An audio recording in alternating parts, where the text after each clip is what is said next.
এই জগতের মঙ্গল করবার জন্য, এই পৃথিবীর মঙ্গল করবার জন্য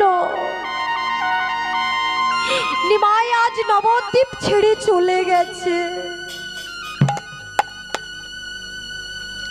সারা নদিয়াবাসী কাঁদছে, সকলে নদিয়াবাসী নয়ন জলে ভাসছে, কিন্তু সবার কান্নার মাঝখান থেকে অদূর থেকে ছুটে ছুটে আসছে সেই এলোমেলো কেশ, সেই পাগলি নির্বেশী ছুটতে ছুটতে আসছে আর বলছি নিমা।